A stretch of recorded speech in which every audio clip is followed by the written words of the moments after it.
Hi, my name is Jessica Tallman, and I'm a chiropractic student. Hi, I'm Jennifer Kenobi, a student attending one of the 17 chiropractic colleges nationwide.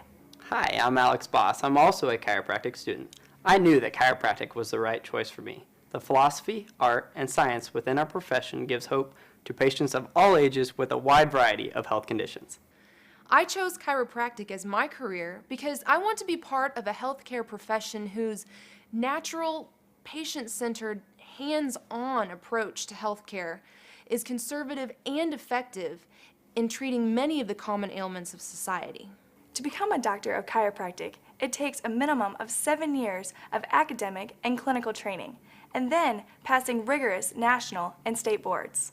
Let me introduce you to a decorated American veteran, retired Brigadier General Becky Halstead, as she shares some of her chiropractic experience.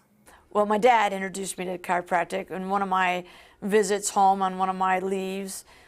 He could start to see that I was wearing physically. And my dad had arthritis, and so he often would go down and see the chiropractor in our town. And our town doesn't have a chiropractor because our town doesn't even have traffic lights, but the next town over in Owego, New York. And so he said, I think you ought to go down and see Dr. Peristram. I think he could make you feel better. And so I did. And he was absolutely right. My very first visit to the chiropractor was awesome, and so has every subsequent visit to the chiropractor. I mean, I always leave feeling better. I tell people it's like I can breathe better. I feel taller. So I got a taste of how wonderful that care is. Unfortunately, though, I only went home once a year. The entire time you're in the military, it's physically demanding. We do physical training every single day. We have a lot of difficult physical schools. I was in air assault school, rappelling out of helicopters in my mid-30s, doing foot marches, 12-mile foot marches within a 3-hour time frame with all your full gear. So the entire spectrum of your military service is very, very physical. So although we do a lot of physical training, and I think we're fairly physically fit, we do wear out.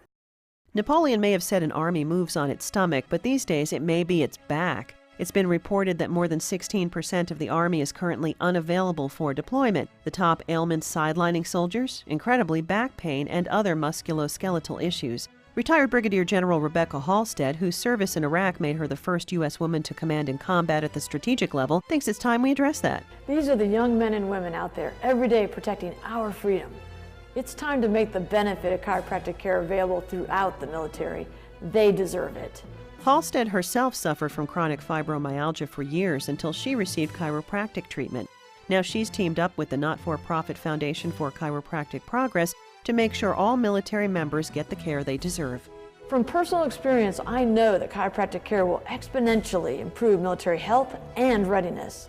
At the end of the day, missions get accomplished on the backs of our soldiers. So at 49, I'm sitting there taking a dozen prescribed drugs, every 3 hours, every 4 hours, every 6 hours. And I just went, this is crazy. I plan on living to 100, and in my family we do live to 100, so I've got to figure out another way. And so I sought chiropractic as a routine care. And 2 years later, now, just about 2 years later, I retired in June, it's now October, so 2 years plus. I take no prescribed drugs, 0. I go to the chiropractor about every 2 to 3 weeks, depending on my travel schedule. And, I can take a shower without the water hurting my skin. My skin's not on fire. I have fibromyalgia, but it's not chronic. And I know so much more now how to deal with that, and chiropractic's a huge part of the equation. I just believe that with chiropractic care, when I physically feel better, I emotionally feel better. When I emotionally feel better, I'm a much greater service to my nation in my job, and I'm a much better asset in my family at home.